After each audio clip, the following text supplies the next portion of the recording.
Je m'appelle Carole Guinel, je suis bipolaire, je suis aussi auteure avec un E, comédienne, humoriste. Je fais hyper bien les vinaigrettes et je suis justement. Ce podcast, Sous l'océan, va parler de santé mentale, plus précisément de la bipolarité et tout particulièrement de ma bipolarité. Allez, on y va, rassemblons-nous et on plonge sous l'océan.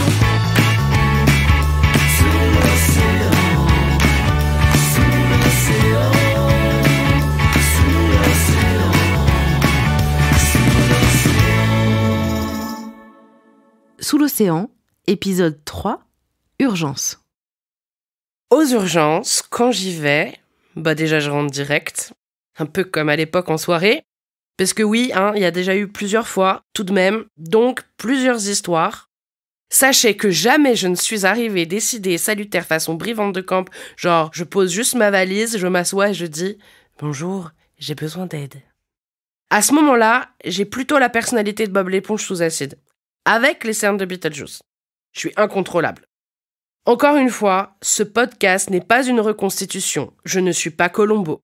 Ici, il y a clairement mon ressenti d'une part et la réalité de l'autre.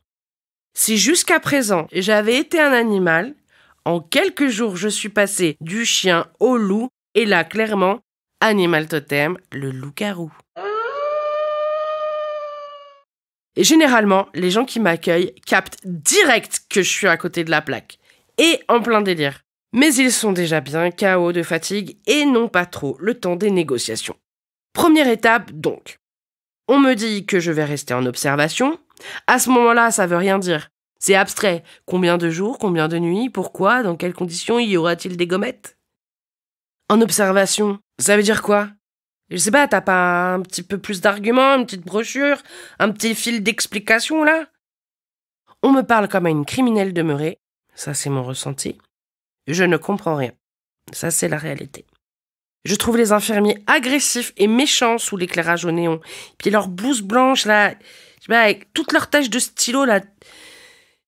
Une fois, et j'ai voulu sortir pour parler à ma sœur, mais en vrai, ils ont cru que je fuyais. Alors, ils m'ont attachée. Ok. Imagine si j'avais voulu aller à la machine à café. Mais bon, en vrai, je sais pas. Je pense que j'avais l'air d'une démente sortie d'un film à courir pieds nus en chemise de nuit à travers les urgences. Sont touchy. Alors, petit point note, j'ai jamais couru nu à la Belle Étoile, mais courir en chemise de nuit aux urgences pour parler à ma sœur, ça, oui, j'ai fait. On me demande toujours de laisser mes habits. Je comprends que je vais passer plus d'un certain temps sur place quand j'enfile un horrible pyjama bleu ou une chemise de nuit. Il n'y a plus de chaussures, plus de sous-vêtements, plus de fierté. Et j'ai entendu parler de garde à vue moins hostile.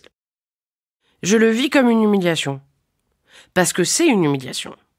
C'est pour te rappeler que t'es pas à l'Aqua Boulevard. On le savait déjà, à part les hurlements, ça manquait tout de même un petit peu de toboggan. On me donne des produits forts à boire pour dormir, mais j'ai jamais dormi là-bas. Déjà, j'arrivais pas à fermer l'œil dans mon lit avec mes petits podcasts, ma petite lumière tamisée. Alors là... En vrai, personne peut dormir aux urgences, si ? Bon, à part bien sûr les gens qui sont épuisés et trop faibles pour crier, comme par exemple le personnel soignant.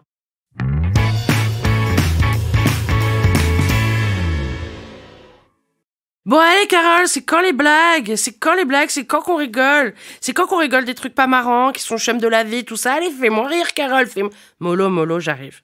Je suis une Jaguar qui roule au diesel. Après, je suis bien contente d'être soignée en France. J'aimerais pas péter les plombs en voyage, en Corée du Nord, ou Sud d'ailleurs, ou même être bipolaire, où que ce soit dans le monde, mais en 1932. Je ne comprends rien à ce qu'on me dit dans ces moments-là en plus. C'est un peu comme si les mots formaient pas des phrases. Souvent, en plus, je suis en manque de tabac, c'est impossible à exprimer. Grosse carotte pour me faire accepter que je suis là. Apparemment, j'ai une capacité assez redoutable à pas lâcher prise sur le sommeil, selon les médecins et les infirmiers. Donc, même avec le traitement de cheval ou des doses de petits poneys, les médicaments apaisent pas et je peux encore tenir sans dormir 3-4 jours d'affilée. Vous voyez que je me drogue pas ? Pas besoin de tester la kétamine. Je suis tombée dedans quand j'étais petite. Pensée émue à Maryse qui me conseillait de prendre des infus de valériane pour régler le problème. On t'embrasse. Ensuite, j'arrive dans les services psy. L'éclairage est froid, les douches métalliques, les bruits étranges, les gens crient la nuit. On dirait un peu l'audio d'un documentaire Arte sur la Seconde Guerre mondiale. Quand j'ai découvert tout ça, à 18 ans, j'ai bien badé. Les infirmiers, franchement, s'ils avaient pas de blouse, on pourrait pas toujours savoir que c'est eux les professionnels de la santé. L'habit ne fait pas le moine, bébé. Bah la blouse ne fait pas le soignant non plus. Donc le matin, t'es avec tes potes, ou t'as joué sur scène, t'as passé un bon moment, et puis le soir, t'es à l'hôpital, dans un bon film d'angoisse finlandais, en VO, non sous-titré, et privé de liberté. T'as l'impression d'avoir fait un truc chelou dont tu ne te souviens pas, et d'être un peu une criminelle. Tu psychotes sur ce que ton entourage pro ou perso va pouvoir penser de cette absence soudaine. Est-elle partie aux Caraïbes ? Est-elle au fond du gouffre ? Littéralement ?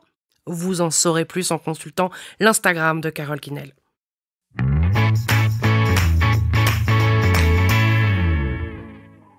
Une fois, j'ai vu passer un brancard et j'ai cru que c'est parce que j'avais tué cette personne qu'on m'enfermait. Et puis j'ai réalisé, 2 ans plus tard, en me racontant à un pote en clinique psychiatrique, qu'on avait été aux urgences au même endroit, le même jour et aux mêmes horaires. Et on a réalisé que le mec sur le brancard, c'était lui.